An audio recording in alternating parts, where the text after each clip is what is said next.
इसके पिछले वीडियो में हमने क्लास 10 का जो विज्ञान है एनसीईआरटी का उसका चैप्टर 12 जो कि विद्युत का चैप्टर है उसका ना इंटरनल क्वेश्चन आंसर यानी कि जो टॉपिक से क्वेश्चन आंसर मिलता है उसमें हमने क्वेश्चन आंसर सॉल्व किया था, लेकिन क्वेश्चन बहुत ज्यादा होने की वजह से उसमें से हम कुछ ही क्वेश्चन सॉल्व किए थे और बाकी का क्वेश्चन जो बच गया सो इस वीडियो में सॉल्व करने वाले हैं। तो चलिए, जहां से पिछले वीडियो में हमने लास्ट क्वेश्चन सॉल्व किया था उसके बाद का जो क्वेश्चन है उससे इसको सॉल्व करना स्टार्ट करते हैं। तो चलिए, आप शुरू से लेकर लास्ट तक वीडियो में बने रहिएगा ताकि आपको सारा क्वेश्चन बहुत ही अच्छी तरीके से क्लियर हो सके, और कहीं भी डाउट होता है तो आप कमेंट नीचे उस पर कीजिएगा, ठीक है। बाकी चलिए वीडियो को शुरू करते हैं। तो अब देखिए, हमारा क्वेश्चन नंबर 5 है, निम्नलिखित प्रश्नों के उत्तर तालिका 12.2 में दिए गए आंकड़ों के आधार पर दीजिए। तो देखिए तालिका 12.2 में क्या है, तो देखिए तालिका यानी कि सारणी वही हुआ। 12.2 में क्या दिया है, इसमें दिया है कुछ पदार्थों की वैद्युत प्रतिरोधकता, यानी कि जो कोई पदार्थ है उसका प्रतिरोध कितना है ये दिया गया है, ठीक है। इसमें हमारे लिए जरूरी है सिल्वर, ठीक है। फिर इसके बाद एक आयरन और मरकरी, मरकरी का फिर आयरन का, इसका प्रतिरोधक क्षमता क्या है ये हमें इम्पोर्टेंट है। तो देखिए सिल्वर में भाई सबसे कम है 1.60 गुना 10⁻⁻8 ओम मीटर। ये क्या है, ये हो गया इतना प्रतिरोधकता क्षमता किसका हो गया, सिल्वर का, यानी सबसे कम सिल्वर का रहता है। फिर इसके बाद आयरन का प्रतिरोधकता क्षमता देखिए, तो इसमें है 10.0 गुना 10⁻⁻8 ओम मीटर, यानी इस पे इतना है। और वहीं मरकरी पे देखें तो मरकरी में 94.0 गुना 10⁻⁻8 ओम, यानी कि ओम मीटर। तो यानी कि आयरन और मरकरी में ज़्यादा किसका है, तो ज़्यादा मरकरी का प्रतिरोधकता है, वहीं पे आयरन का उससे कम है और सबसे कम सिल्वर में है, ठीक है। तो अब इसी के हिसाब से हमें क्वेश्चन दिया गया है जिसको सॉल्व करना है। तो देखिए इसमें ए नंबर में है आयरन यानी Fe, इसका संकेत होता है, तथा मरकरी जिसका संकेत होता है Hg में कौन अच्छा विद्युत चालक है। तो इस दोनों में से कौन अच्छा विद्युत चालक है, जिसमें प्रतिरोध कम होगा वो विद्युत चालक होगा अजयदा, ठीक है। वहीं पे बी नंबर में कौन सा पदार्थ सर्वश्रेष्ठ चालक है, यानी कि सबसे अच्छा चालक कौन सा पदार्थ है, ये यहाँ पे पूछा गया है। तो चलिए इसका आंसर देखिए, ठीक नीचे लिखा हुआ है, जिसमें जनरली पहले हमें ये पता होना चाहिए कि आखिर प्रतिरोध और चालक या फिर जो उष्मा होता है ये काम कैसे करता है। तो देखिए वह धातु या फिर पदार्थ जिसकी प्रतिरोधकता जितनी कम होती है वह ताप तथा विद्युत का उतना ही अच्छा चालक होता है, यानी प्रतिरोध जितना कम होगा विद्युत का चालन उतना अधिक करेगा, ठीक है। अब देखिए इसके हिसाब से, अब देखिए हमारा आंसर क्या है। तो यहाँ पर देख सकते हैं ए नंबर में इसमें है 12.2 में दिए गए आंकड़ों के आधार पर आयरन की विद्युत प्रतिरोधकता कितना था, 10.0 गुना 10⁻⁻8 ओम मीटर, ठीक। अब इसी के जगह पे इसके बाद मरकरी की अगर विद्युत प्रतिरोधकता को देखते हैं तो ये है 94.0 गुना 10⁻⁻8 ओम, ठीक। अब इस दोनों में से किस में प्रतिरोध ज़्यादा है, तो यहाँ पर मरकरी में प्रतिरोध ज़्यादा है। तो यहाँ से तो भाई ऑलरेडी पता चल गया कि किस में विद्युत का अच्छा चालक होगा, तो आयरन में विद्युत का अच्छा चालक होने वाला है इसके कंपैरिजन में, ठीक है। तो वही चीज़ है, चूंकि तालिका के अनुसार आयरन का प्रतिरोध मरकरी की तुलना में कम है, स्पष्टता आयरन मरकरी की तुलना में विद्युत का अच्छा चालक है, ठीक। यानी कि आयरन जो है ये ज़्यादा आसानी से और ज़्यादा अच्छे तरीके से विद्युत का चालन करेगा, किसके कंपैरिजन में, मरकरी यानी कि पारा के कंपैरिजन में, मरकरी को ही पारा कहते हैं, ठीक है। अब इसके बाद बी नंबर में है, यानी कि सबसे अच्छा यानी सर्वश्रेष्ठ चालक के बारे में पूछ रहा था। तो चांदी सर्वश्रेष्ठ चालक है, क्योंकि तालिका 12.2 के अनुसार चांदी का प्रतिरोध 1.60 गुना 10⁻⁻8 ओम मीटर है, जो अन्य सभी पदार्थों के प्रतिरोध में सबसे कम है। यानी जितना भी पदार्थ है उसमें सबसे कम अगर प्रतिरोधकता देखा जाए तो किस में है, चांदी में है, इसलिए चांदी सबसे अच्छा चालक है, अतः चांदी सबसे अच्छा चालक है। चलिए नेक्स्ट क्वेश्चन देखते हैं। अब देखिए ये अगला टॉपिक का पहला क्वेश्चन है, जिसमें है किसी विद्युत परिपथ का व्यवस्था आरेख खींचिए जिसमें 2 वोल्ट के 3 सेलों की बैटरी एक 5 ओम प्रतिरोधक, एक 8 ओम प्रतिरोधक, एक 12 ओम प्रतिरोधक तथा एक पलक कुंजी सभी श्रेणी क्रम में संयोजित है।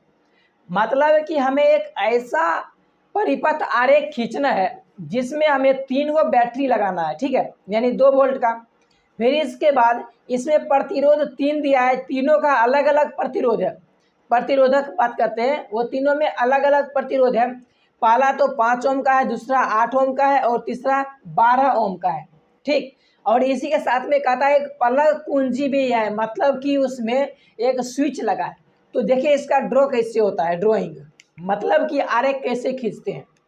तो देखिए ये है इसका परिपथ आरेख, ठीक है, जिसमें पहले तो एक इस तरह से देखिए इसमें यहाँ पर 3 बैटरी लगाया गया है। ये जो है ये बैटरी का सिंबल है। इसमें एक बैटरी 2 वोल्ट का, दूसरा बैटरी भी 2 वोल्ट का, तीसरा बैटरी भी 2 वोल्ट का है। चूँकि ये श्रेणी क्रम है इसलिए हम सीधा इसको जोड़ देंगे, 2 2 4 2 6। टोटल बैटरी का कितना, मतलब टोटल बैटरी कितने वोल्ट का हो गया, 6 वोल्ट का, ठीक। यहाँ पे ये बैटरी हो गया। फिर इसके बाद ये तार ऊपर गया इस तरह से और यहाँ पे 1 2 3 प्रतिरोध लगाया गया है, जिसमें पहला जो प्रतिरोध है, मतलब पहला जो प्रतिरोधक है इसमें इसका प्रतिरोध 5 ओम है, दूसरा का 8 ओम प्रतिरोध है और तीसरा प्रतिरोधक का 12 ओम प्रतिरोध है, ठीक है। तो इस तरह से 3 प्रतिरोधक लगा दिए।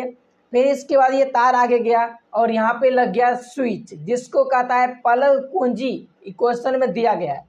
तो यहाँ पर स्विच लगा दिए, ठीक है। तो इस तरह से इसको हम परिपथ आरेख खींच सकते हैं। जो तार की लंबाई होती है उसको हम एल से सूचित करते हैं, ठीक है। बाकी बैटरी ये सब इसमें देखिए प्लस माइनस ये सिंबल होता है, नेगेटिव और पॉजिटिव चार्ज की तरफ ये सिंबल साइन देते हैं। स्विच का यानी पलक कुंजी का साइन इस तरह से होता है और इस तरह से देखिए करंट इस तरह से फ्लो कर रहा है, यानी कि धनात्मक से फ्लो होकर के ऋणात्मक की तरफ आएगा। उसके लिए यहाँ पर हम एरो का निशान दे दिए, ठीक है। तो ये हो गया परिपथ आरेख। क्वेश्चन नंबर पहला हो गया कंप्लीट। चलिए अब नेक्स्ट क्वेश्चन देखते हैं।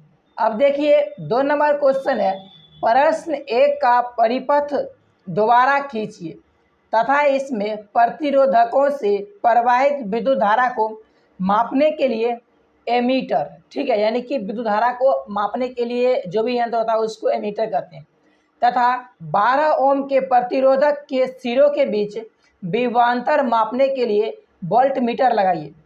एमीटर तथा वोल्ट मीटर के क्या पाठ्यांक होंगे। यानी यहाँ पे परिपथ तो वही खींचना है जो हमने क्वेश्चन नंबर 1 में खींचा था। इसमें बढ़ा दिया क्या, एक एमीटर को और दूसरा वोल्ट मीटर को, ठीक। तो चलिए इसका परिपथ आरेख खींचते हैं।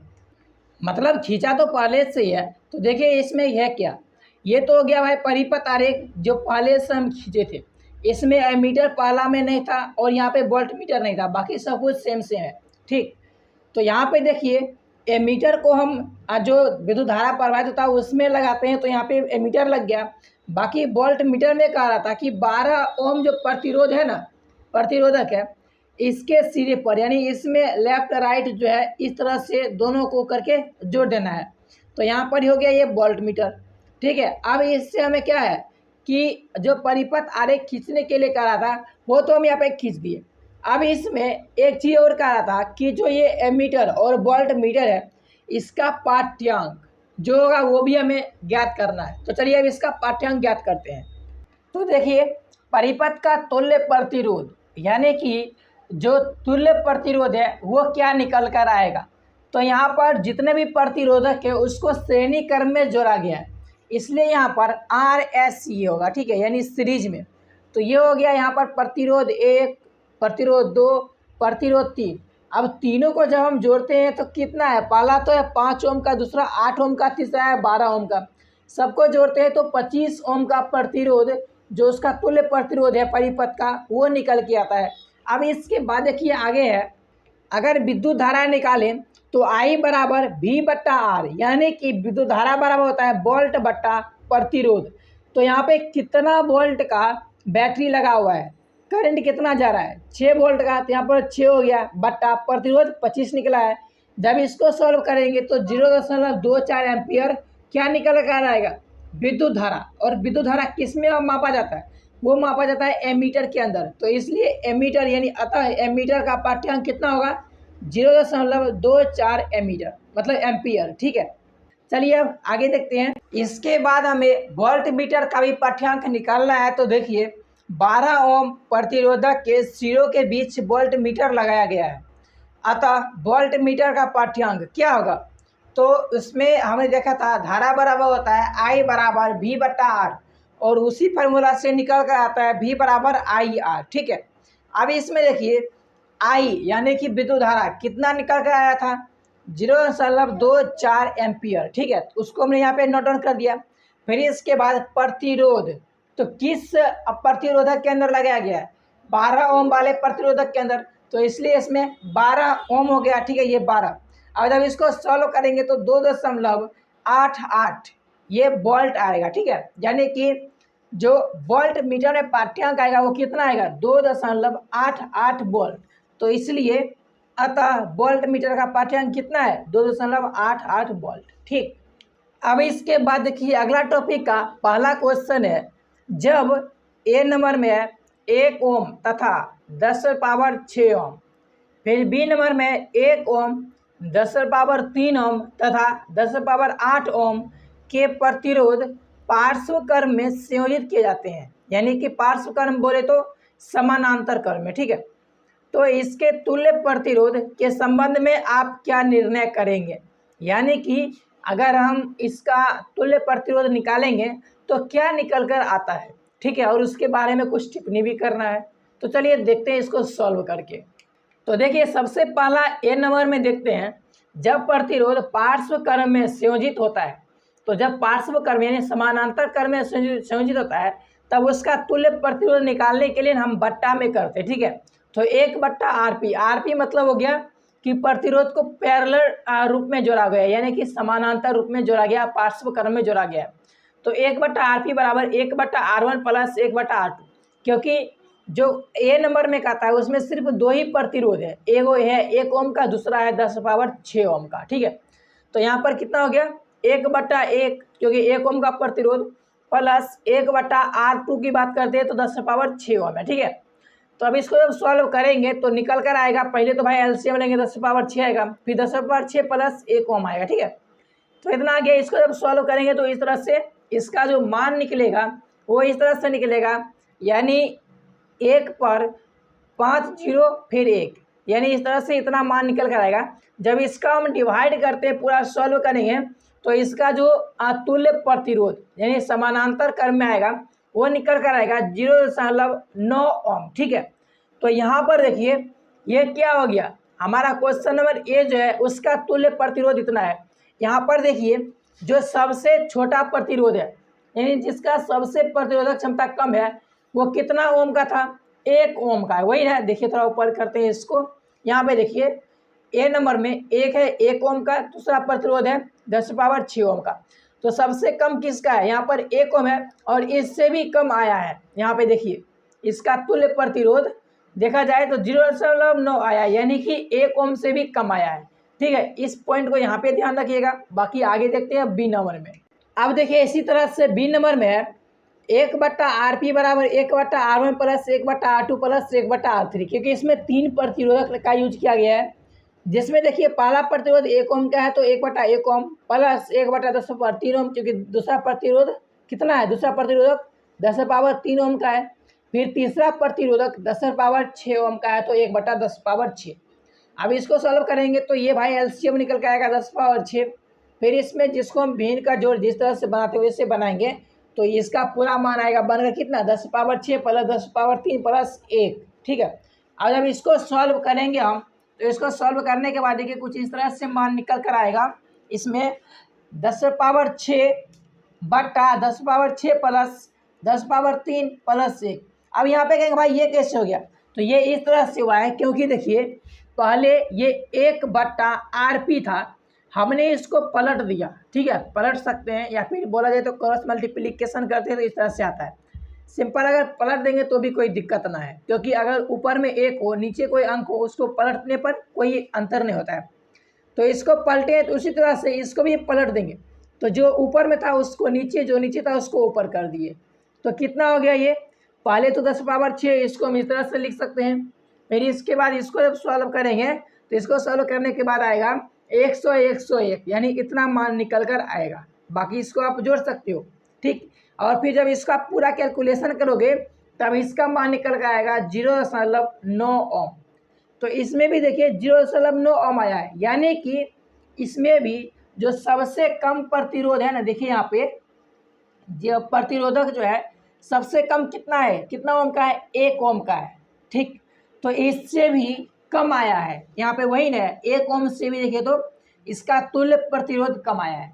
तो इससे देखिए अब क्या पता चलता है, तो यहाँ देखिए, यहाँ हमने देखा कि ए तुल्य प्रतिरोध कितना है, 1 ओम से कम है, यानी 1 से कम, जो सबसे कम प्रतिरोध लगाए हैं उससे कम मान निकल कर आया है।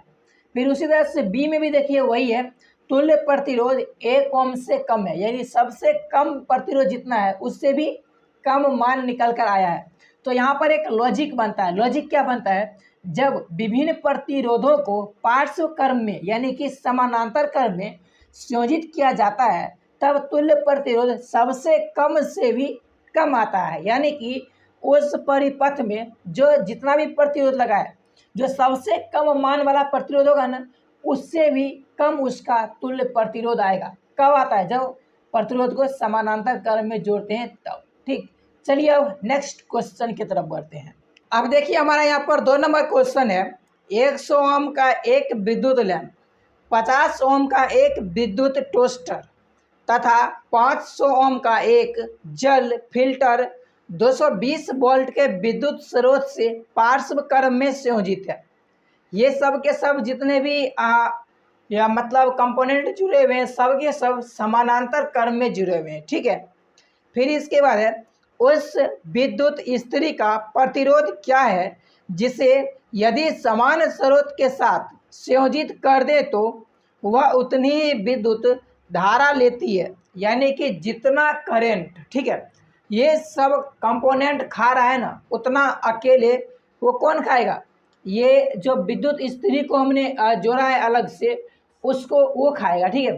फिर इसके बाद है, यह भी ज्ञात कीजिए कि इस विद्युत स्त्री से कितनी विद्युत धारा प्रवाहित होती है, यानी कि इस विद्युत स्त्री में उपयोग होने वाले जितना विद्युत धारा है, ठीक है, ये निकालना है। तो चलिए इसको निकालते हैं, मतलब कि सॉल्व करते हैं। तो यहाँ पर आप देख सकते हैं विद्युत लैंप का प्रतिरोध कितना है, यानी कि R1 कितना ओम का है, वो 100 ओम का। फिर टोस्टर जो है इसका प्रतिरोध कितना मतलब ओम का है, 50 ओम का। फिर जल फिल्टर का प्रतिरोध 500 ओम का प्रतिरोध है इसमें, ठीक है। अब ये सब समानांतर क्रम में जुड़े हुए, तो समानांतर क्रम में जोड़ने के लिए उसका तुल्य प्रतिरोध जब निकालते हैं तो निकलता है बट्टा वाला मान से, ठीक है। तो 1/RP बराबर 1/R1 plus 1/R2 plus 1/R3, इस तरह से निकलेगा। अब इसको सॉल्व करते हैं। अब देखिए इसी में जब हम सबका मान रख देते हैं तो 1/100 प्लस 1/50 प्लस 1/500, ये भाई ओम, इतना ओम का प्रतिरोध दिया हुआ है इसमें। फिर इसको जब सॉल्व करते हैं तो निकल के आता है क्या है, इसका एलसीएम 50 निकल के मतलब 500 निकल के आएगा। फिर इसको जब सॉल्व करते हैं तो 105 500, 50 दाएँ के मतलब हो गया कितना 500, फिर 500 एकम 500, तो यहाँ पे इतना आ गया। अब इसको जब सॉल्व करेंगे तो 10 और 5 15 1 16, 16/500 क्या आएगा, ठीक है। अब इसके बाद देखिए इसको हम पलट सकते हैं कैसे, क्योंकि देखिए 1/RP यानी इसको सीधा हम RP लिखें, यानी इसको पलट दिए, RP ऊपर कर दिए, बटा में कर दिए, तो इसको भी हम पलट सकते हैं ना। तो यहाँ पर हो गया 500/16। अब इसको सॉल्व करते हैं तो 31.25 ओम ये मान निकल कर आता है, क्या, तुल्य प्रतिरोध, ये तीनों का। अब इसके बाद देखिए, अतः विद्युत स्त्री का प्रतिरोध कितना है, 31.25 ओम। क्यों, क्योंकि जितना धारा तीनों कंपोनेंट खाता है उतना विद्युत स्त्री भी खा रहा है, तो यानी उसका प्रतिरोध भी उतना ही है, इसलिए, ठीक है। तो विद्युत स्त्री का प्रतिरोध कितना हो गया, 31.25 ओम, ठीक। अब इसके आगे है, अब परिपथ में प्रवाहित विद्युत धारा, यानी जो परिपथ है उसमें प्रवाहित होने वाली विद्युत धारा कितना है। तो यदि हम प्रवाहित विद्युत धारा की बात करते हैं तो I बराबर V/R, यहाँ पे I बराबर V/R है, तो इसमें धारा तो निकालना है, ठीक है। इसमें विभवांतर कितना दिया है, 220 वोल्ट, 220 हो गया। प्रतिरोध कितना निकल के आया है, यानी तुल्य प्रतिरोध 31.25, तो ये हो गया।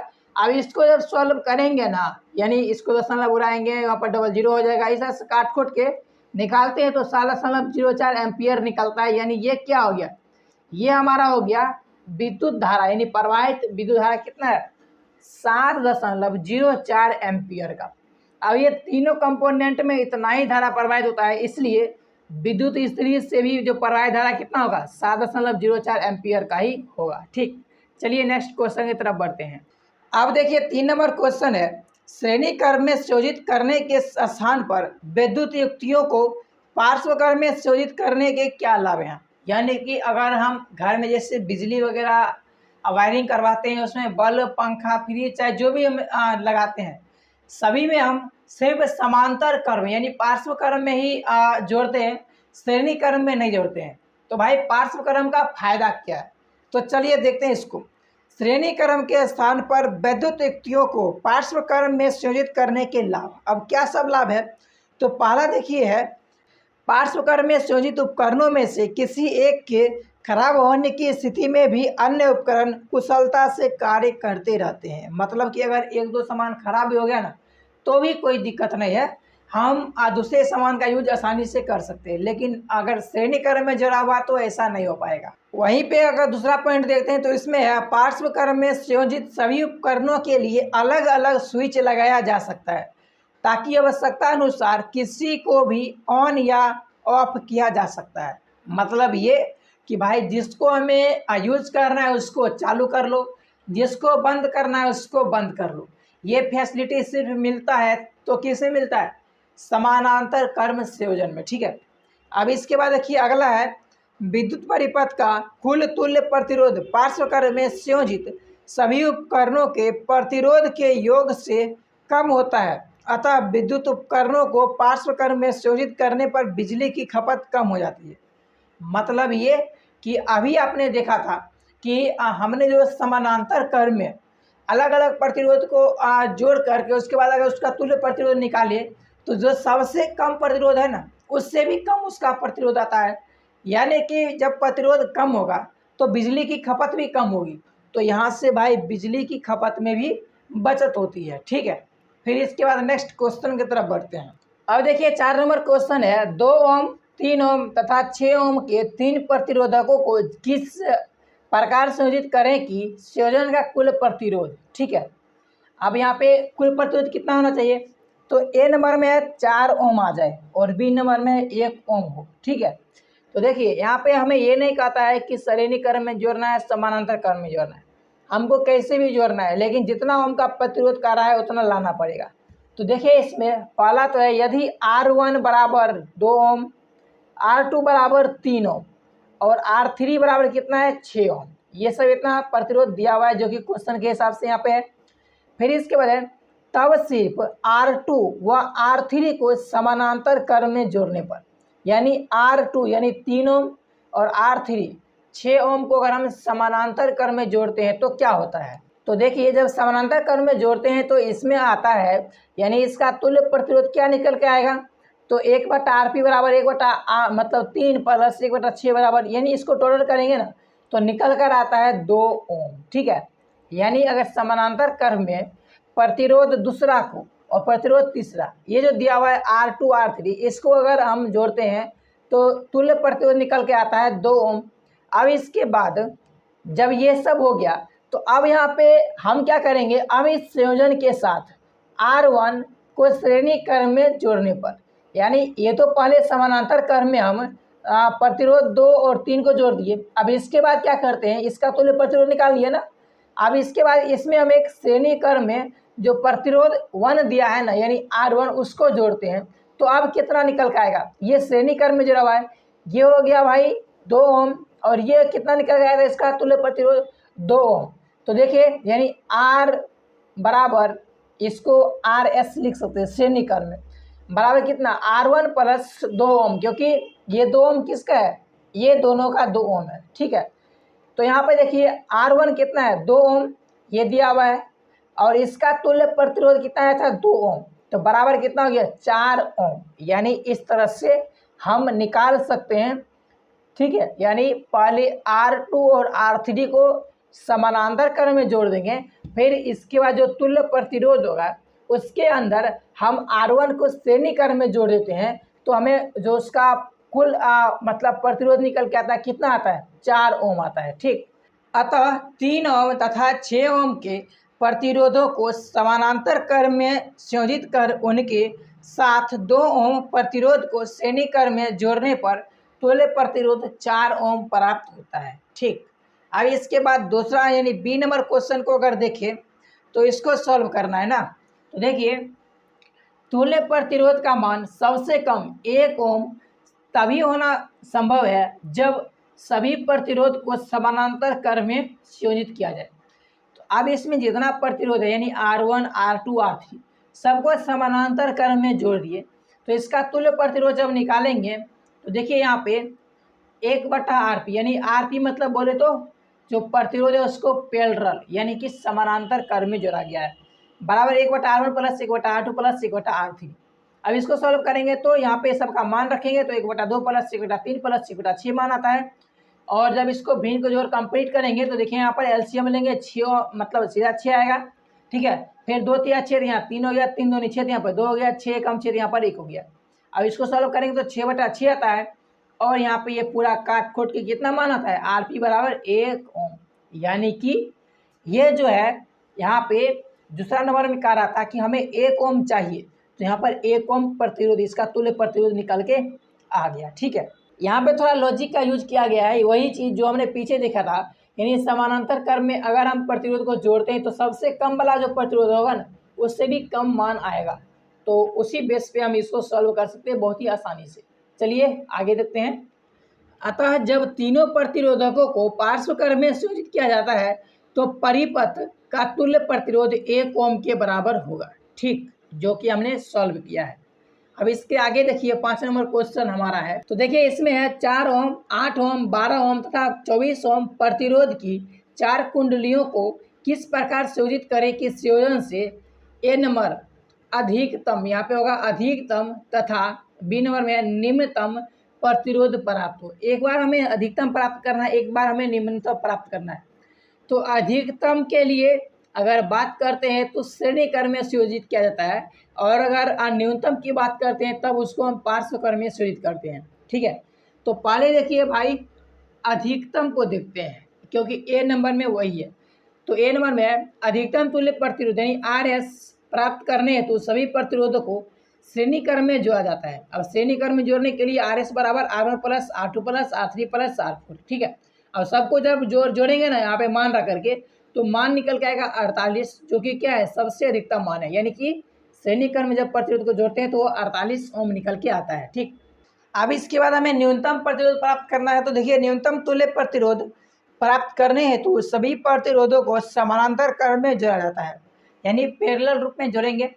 तो देखिए इसमें आता है 1/RP बराबर 1/R1 plus 1/R2 plus 1/R3 plus 1/R4। ठीक है, तो यहाँ पर जिस प्रतिरोध का मान है सभी को इसमें फिल करते हैं। जब इसको सोल्यूशन करते हैं तो यहाँ पर देखिए इसका एलसीएम लेने के बाद 24 आता है। फिर इसको जब यहाँ से डिवाइड करके इसको मल्टीप्लाई करते हैं तो देखिए 4 6 के 24 6 बार में आता है। 6 से यहाँ पे 1 मल्टीप्लाई किया तो 6 यहाँ पे हो गया, प्लस यहाँ पे देखिए 8 3 24 तो 3 हो गया, 12 दूनी 24 तो 2 हो गया, 24 से कम 24 तो 1 हो गया। इसको जब कैलकुलेट करते हैं तो 4 3 9 2 11 12 यानी 12/24 आ गया। यहाँ पर देखिए ये मान आता है, इसको जब कट करते हैं तो 1/2 आता है। ठीक है, अब यहाँ पे चूंकि 1/2 आ रहा है और यहाँ पर भी देखिए 1/RP है, इसको हम पलटेंगे तो ये हो जाएगा RP, जो कि यहाँ पे RP हो गया। और जो 1/2 है इसमें 2 ऊपर जाएगा 1 नीचे आएगा, मतलब कि सीधा 2 मान आ जाएगा। ठीक है, तो यानी यहाँ पे जो इसका तुल्य प्रतिरोध जाता है वो आता है कितना, 2 ओम। ठीक है, इस तरह से इसका मान निकल गया। चलिए अब नेक्स्ट क्वेश्चन को देखते हैं। अब देखिए अगला टॉपिक का हमारा पहला क्वेश्चन है, किसी विद्युत हीटर की डोरी क्यों उत्पन्न नहीं होती जबकि उसका तापन अवयव उत्पन्न हो जाता है। यानी कि कोई विद्युत हीटर होता है, ठीक है, उसमें उसका जो डोरी होता है ना वो क्या करता है कि उसका काम होता है धारा प्रवाहित करवाना, ठीक है, बिजली को पहुंचाना, जबकि जो उसका तापन अवयव होता है उसका काम होता है हीटिंग प्रोड्यूस करना। ठीक है, तो अब ये ऐसा होता क्यों है, चलिए इसको समझते हैं। तो जूल के तापन नियम से, अब जूल के तापन नियम क्या है, जब हीट बढ़ेगा ना तो प्रतिरोध भी बढ़ेगा, यानी कि हीट समानुपाती होता है किसके, प्रतिरोध के। ठीक है, और अगर प्रतिरोध बढ़ेगा तो हीट भी बढ़ेगा, तो ऐसा होता है। अब चलिए इसके आगे देखिए, चूंकि किसी विद्युत हीटर की डोरी का प्रतिरोध काफ़ी कम होता है, जबकि उसके तापन अवयव का प्रतिरोध काफ़ी उच्च होता है, जो कि ऊष्मा उत्सर्जित करने के लिए बनी होती है। अतः कम प्रतिरोध होने के कारण किसी विद्युत हीटर की डोरी अर्थात तार उत्पन्न नहीं होती, जबकि तापन अवयव उच्च प्रतिरोध के कारण उत्पन्न होती है। मतलब यही है कि जो तापन अवयव है उसमें प्रतिरोध काफ़ी ज़्यादा होता है। अब इसके वजह से वो हीट प्रोड्यूस करता है क्योंकि इसका वो कम है, वहीं पे जो उसका तार होता है हीटर का उसमें उत्पत्ति नहीं होती है। ऐसा क्यों? क्योंकि उसका प्रतिरोध कम होता है और इसका उपयोग, इसका मतलब तार का जो काम होता है वो धारा प्रवाहित करवाना है, इसका हीट होने का काम नहीं है। ठीक है, तो इसलिए ऐसा होता है। चलिए नेक्स्ट क्वेश्चन देखते हैं। अब देखिए हमारा यहाँ पर 2 नंबर क्वेश्चन है, 1 घंटे में 50 वाट विभवांतर से 96,000 कूलम आवेश को स्थानांतरित करने में उत्पन्न ऊष्मा परिकलित कीजिए। यहाँ पे टाइम दिया है कितना? 1 घंटा। ठीक है, विभवांतर 50 वाट के बराबर है और यहाँ पे कूलम की बात करते हैं तो कितना आवेश प्रवाहित हो रहा है? 96,000 कूलम आवेश की बात कर रहा है। तो अगर ये इतना काम करेगा तो भाई ऊष्मा कितना निकलेगा? चलिए इसको निकालते हैं, यानी सॉल्व करते हैं। तो देखिए इसमें जो सब दिया गया है उसको देखते हैं। इसमें दिया क्या गया है? इसमें वोल्ट दिया गया है कितना? 50 वोल्टेज। ठीक है, और टाइम 1 घंटा के लिए अगर हम आवेश की बात करते हैं तो है 96,000 कूलम आवेश। ठीक है, अब देखिए हमें यहाँ पे कोई फार्मूला का यूज करना पड़ेगा। अब फार्मूला क्या होता है? तो देखिए हम जानते हैं H मतलब हुआ कि हीट, ये है H का मतलब हुआ हीट, यानी हीट बराबर होता है VIT। VIT मतलब V हो गया वोल्टेज, ठीक है, जो विभवांतर है, फिर इसके बाद I हो गया धारा और T मतलब समय। ठीक है, अब ये तो भाई हो गया एक बेसिक जो एक फार्मूला आता है वो। अब इसमें से किसी चीज़ का मान दिया हुआ है तो इसमें देखिए एक होता है फार्मूला I बराबर Q2, मतलब इसमें एक फार्मूला होता है I बराबर QT। I मतलब धारा बराबर आवेश बटा समय। ठीक है, अब इसी में देखिए यहाँ पे अगर Q को हम इधर भगा दें तो ये हो गया IT और IT यहाँ पे हो गया Q बराबर I इंटू टी।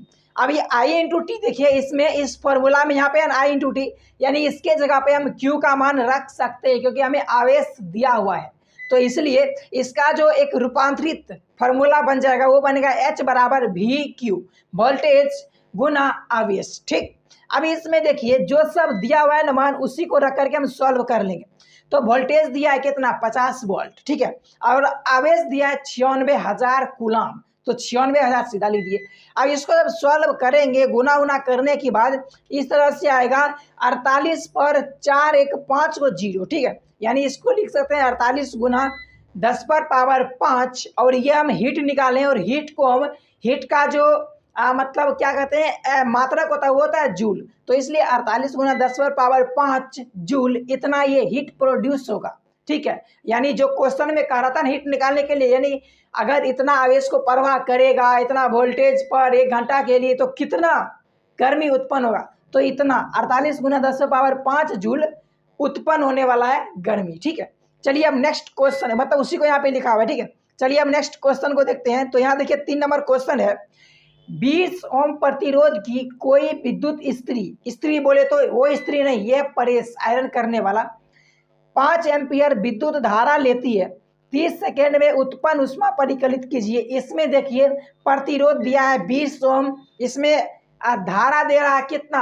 5 एम्पियर का, टाइम दे रहा है 30 सेकेंड। अब इसको सॉल्व करना है, चलिए इसको भी सॉल्व करते हैं, यानी कितना ऊष्मा प्रोड्यूस कर रहा है इसको। तो देखिए इसमें दिया गया है क्या सब? प्रतिरोध दिया गया है 20 ओम, धारा दिया गया है 5 एम्पियर, समय दिया गया है 30 सेकेंड। अब हमें ऊष्मा निकालना है तो एक और फार्मूला होता है हीट बराबर I स्क्वायर RT।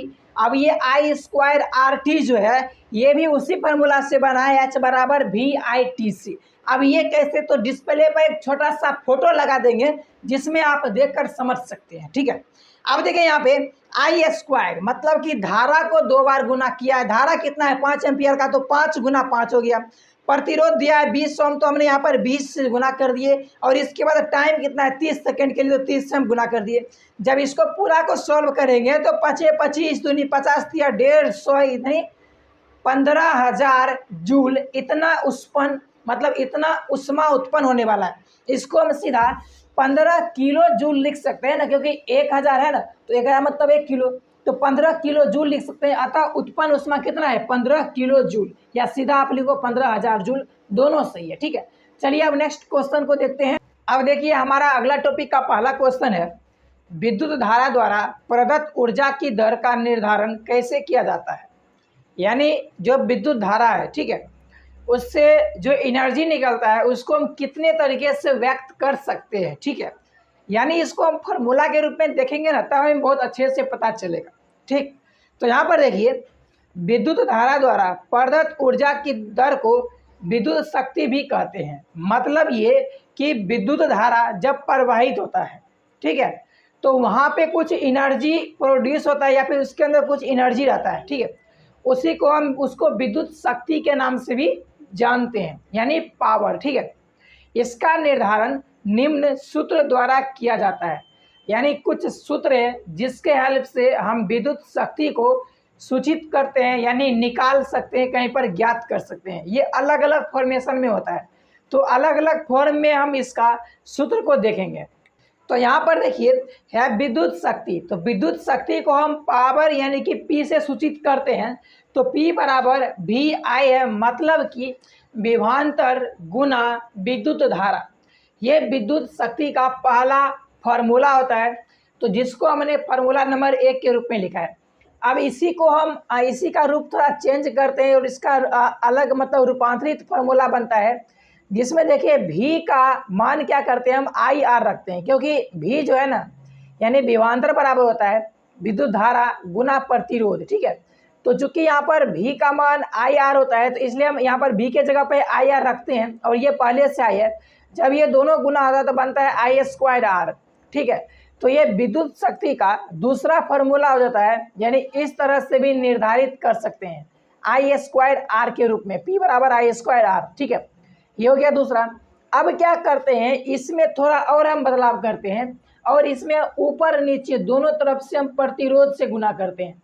यानी I² ये पहले से है तो I² हो गया, R ये सिंगल R है और एक और R से गुना करेंगे यहाँ पर तो हो जाएगा R², और बट्टा में भी हमने R से गुना किया है तो इसलिए बट्टा में R हो गया। तो अब देखिए यहाँ पे ये I² और R² हो गया, यानी कि IR और IR दो बार हो गया। यानी देखिए IR का मतलब क्या होता है, यानी धारा गुना प्रतिरोध, ये विभवांतर को दर्शाता है, यानी विभवांतर को दो बार यहाँ पे दर्शा रहा है। तो यहाँ पे क्या हो जाएगा, देखिए यहाँ पर ये हो जाएगा V² बट्टा R, मतलब कि दो बार विभवांतर बट्टा एक बार प्रतिरोध। ठीक है, ये हो गया विद्युत शक्ति का तीसरा रूपांतरण फार्मूला, यानी कि इस सूत्र से भी हम विद्युत शक्ति को निकाल सकते हैं। और तीसरा मतलब चौथा एक और रूप होता है, एक क्या होता है कि हीट बराबर VIT, मतलब कि हीट बराबर होता है विद्युत मतलब विभवांतर गुना विद्युत धारा गुना समय। यानी कि विद्युत मतलब जो धारा प्रवाह हो रहा है उसमें उसका विभवांतर कितना है, फिर धारा कितना एम्पियर का है और कितना समय तक प्रवाह हो रहा है, तो इसके हिसाब से उसमें ऊर्जा के रूप में ऊष्मा निकलता है। तो उसका फार्मूला ये होता है, चूंकि यहाँ पे VI जो है ये क्या है, VI ये विद्युत शक्ति का फार्मूला है। हम जानते हैं कि पिछले सबसे पहले फार्मूला में यही जाने थे कि P बराबर क्या होता है, VI विभवांतर गुना विद्युत धारा। ठीक है, तो यहाँ पर VI के जगह पे हम P को यहाँ पे पुट कर सकते हैं। अब जब P को यहाँ पुट किए तो P को इधर ही रहने देते हैं और T को इधर भेजेंगे तो H/T होगा, यानी पावर बराबर क्या हो जाएगा, हीट बट्टा समय। और ये हो गया इसका चौथा रूपांतरित फार्मूला, यानी इस रूप में भी हम विद्युत शक्ति को व्यक्त कर सकते हैं। अब चूंकि इसमें जितना भी हमने लिखा है, ठीक है, हाँ, इसमें सभी को हम एक संकेत के द्वारा मतलब कि यहाँ पे इंगित किए हुए हैं संकेत के द्वारा लिखे।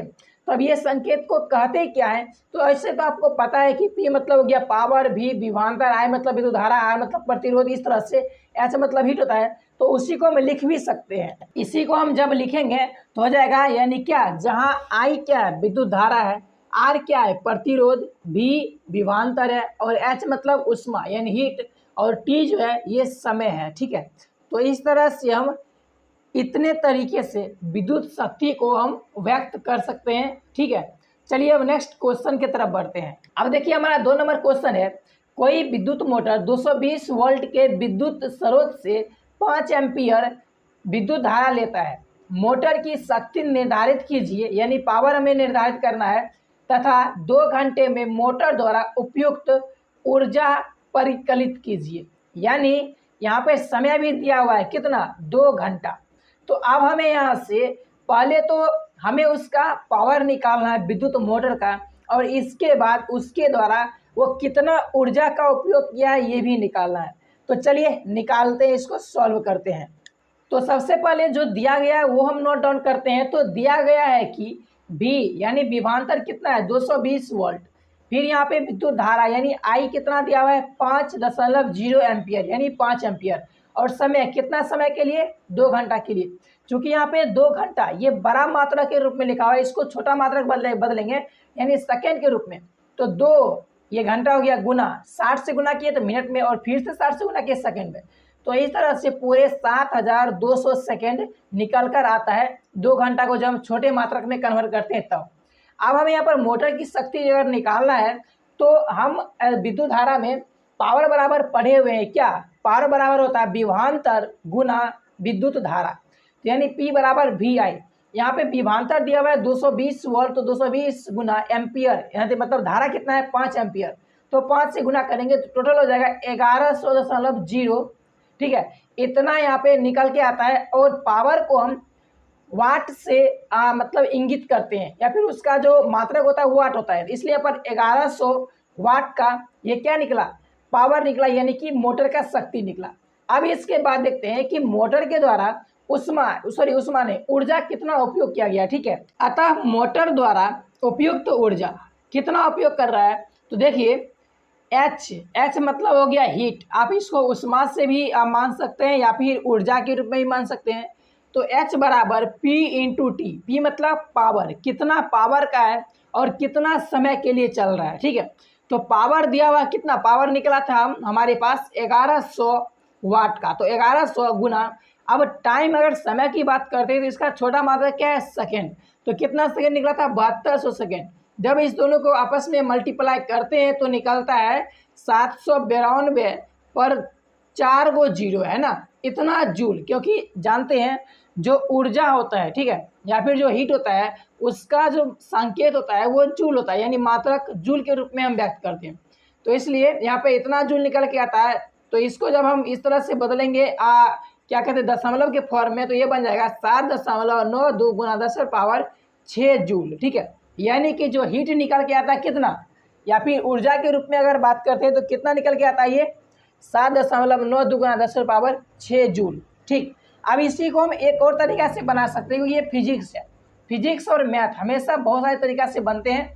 तो देखिए इसका दूसरा तरीका है उपयुक्त ऊर्जा, H बराबर P इंटू टी। अब उसी में यहाँ पे दिया हुआ है जो सब पहले से वही चीज़, 1100 वाट हमें वहाँ पर मोटर की शक्ति निकल के आता है। इसको अगर हम देखा जाए तो 1.1 किलो वाट भी लिख सकते हैं, क्योंकि 1100 है ना, 1000 से भाग देंगे तो 1000 मतलब हो गया किलो में, तो जब भाग देंगे तो हो जाएगा 1.1 किलो वाट। तो यहाँ पे देखिए 1.1 किलो वाट हो गया, गुना समय दिया हुआ है कितना, 2 घंटा। तो यहाँ पे देखिए अगर एक का मात्रक बड़ा ले रहे हैं ना, दूसरा का भी बड़ा ले सकते हैं और बड़ा ही लेना है। ठीक है, तो यहाँ पे देखिए 1.1 किलो वाट गुना 2 घंटा के लिए, तो टोटल कितना हो गया, 2.2 किलो वाट घंटा। इतना ऊर्जा वो उपयोग कर रहा है। ठीक है, इस तरह से इस चैप्टर का लास्ट क्वेश्चन हमारा सॉल्व हो गया। आई होप कि इस चैप्टर में जितने भी क्वेश्चन को हमने सॉल्व किया सभी आपको अच्छे से समझ में आए होंगे। किसी भी क्वेश्चन में अगर थोड़ा भी डाउट है तो आप कमेंट करके बताना, ठीक है, ताकि उसका हम सॉल्यूशन आपको दे सके। सॉल्यूशन बहुत सारे तरीके से दे सकते हैं, हो सकता है कमेंट के माध्यम से ही दे दें, या फिर अगर जरूरत पड़ेगा वीडियो बनाने का तो भी आपको सॉल्यूशन हम वीडियो बनाकर दे देंगे, लेकिन आपको सॉल्यूशन निश्चित रूप से मिल जाएगा। ठीक है, बाकी चलिए मिलते हैं आपसे नेक्स्ट वीडियो में। अगर वीडियो पसंद आया हो तो वीडियो को लाइक कर देना। चैनल पर पहली बार आए होंगे, उस चैनल को सब्सक्राइब नहीं किए हो, वीडियो देखे हो तो आप चैनल को सब्सक्राइब भी कर सकते हैं, ताकि हमें भी अच्छा लगे, और वीडियो को लाइक भी कर लीजिएगा। बाकी आपसे हम बहुत जल्द मिलते हैं इस चैप्टर का जो अभ्यास प्रश्न उत्तर है उसको सॉल्व करते हुए। ठीक है, बाकी तब तक के लिए bye bye and love you all.